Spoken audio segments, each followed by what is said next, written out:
성경 일독을 위해서 오늘 우리가 함께 읽어나갈 하나님 말씀은 시편 119편 1절부터 88절까지의 말씀입니다. 시편 119편은 성경에서 가장 긴 절을 가지고 있습니다. 그래서 오늘과 내일 반으로 나눠서 119편을 함께 묵상해 나아갑니다.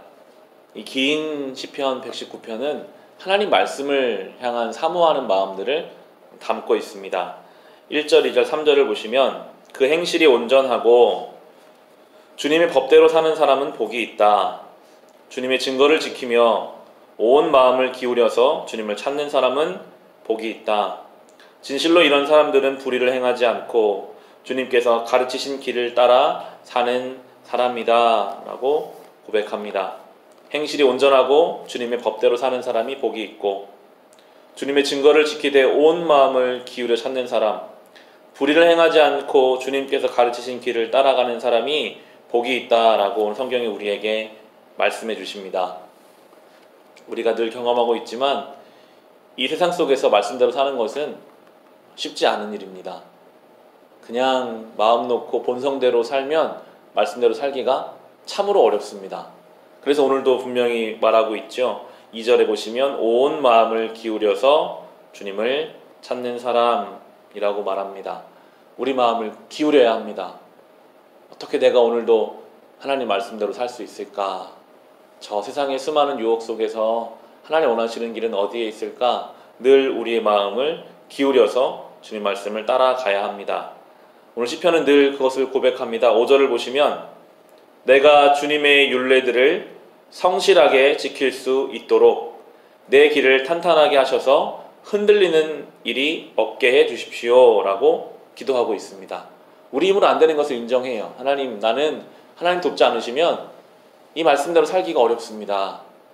오늘도 내가 성실하게 이 말씀들을 따라갈 수 있도록 내 길을 탄탄하게 하시고 흔들리지 않게 해 주십시오 라고 우리가 날마다 기도해야 할 기도의 제목입니다. 다른 것을 구하기 전에 주님 오늘도 나를 붙잡아 주십시오.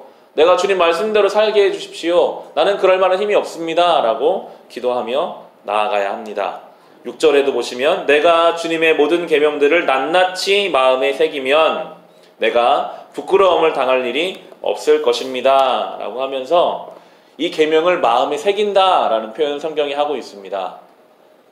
쓰는 것과는 또 다른 것입니다. 새긴다 라고 생각하면 돌에 무엇인가를 새길 때는 한 글자 한 글자를 굉장히 시간이 걸려서 파내야 합니다. 쉽게 쓰는 것과 읽는 것과는 또 달라요. 이것을 새기려면 시간이 걸리고 깊게 한 글자 한 글자를 하나하나 새기는 것처럼 우리의 마음에 하나님 말씀을 새겨야 한다라고 성경이 오늘 우리에게 말해주고 있습니다. 묵상하는 것입니다. 우리의 마음에 하나님 말씀을 새기는 것처럼 묵상하면서 우리가 하루하루 살아야 합니다. 그래야 이것이 우리를 붙잡아 줍니다. 삶의 그 결정의 자리에서 그 순간마다 하나님 말씀이 우리 안에 새겨져 있어서 그것이 우리를 부끄러움을 당하지 않도록 우리를 안전하게 붙잡아 주실 것입니다. 그러면서도 여전히 이 시편은 말씀대로 사는 것이 어렵다는 것을 끊임없이 고백합니다. 20절에 보시면 내 영혼이 주님의 율례들을 늘 사모하다가 쇠약해졌습니다 라고 표현합니다. 하나님 말씀을 사모하는데 우리 영혼이 쇠약해지는 이유가 무엇인가? 세상은 그렇지가 않거든요.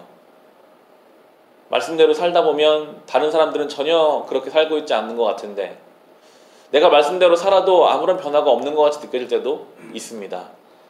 말씀이신 예수께서 이 땅에 오셔서 이 땅에서 그 예수님을 환영하지 않았습니다. 오히려 십자가에 못 박았습니다. 이 세상은 하나님의 말씀을 대적하려고 합니다. 어떻게든지 말씀대로 살지 못하도록 우리를 흔듭니다. 때로 그래서 우리의 마음은 쇠약해질 수도 있습니다. 그래서 우리는 예배의 자리에 나와서 주님께 간구할 수밖에 없는 것입니다. 27절을 보시면 나를 도우셔서 주님의 법도를 따르는 길을 깨닫게 해 주십시오. 주님께서 이루신 기적들을 묵상하겠습니다 라고 하나님의 도우심을 구합니다. 하나님, 내가 이 말씀대로 살게 해 주십시오.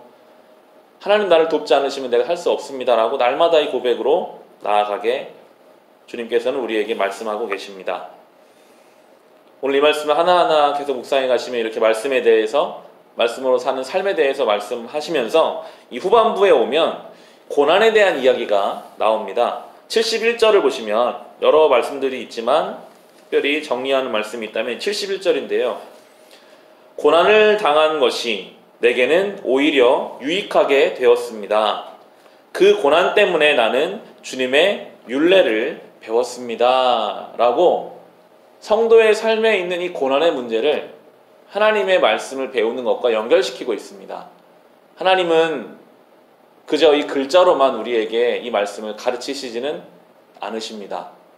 그렇게 배워지지 않는 것도 너무나 잘 알고 계시기 때문인 것 같아요. 성도의 삶에 고난을 사용하셔서 하나님의 말씀을 배우게 하십니다. 우리의 삶에 있는 고난이 때로는 하나님 말씀으로 우리를 돌아가게 하는 좋은 교사가 되고 하나님 말씀으로 나아가게 되는 길이 됩니다. 세상 사람들은 고난을 당하면 원망하고 불평할 수 있으나 우리는 이러한 고백이 우리에게 있기를 소망합니다. 주님, 내가 오늘도 이 고난 때문에 하나님 말씀을 하나도 배웁니다. 내 육신의 연약함 때문에 하나님 말씀이 무엇인지를 압니다. 내가 눈물 흘리는 이 상황 때문에 내가 하나님 말씀을 배우게 되었습니다. 고난당함이 내게 유익한 것이었습니다.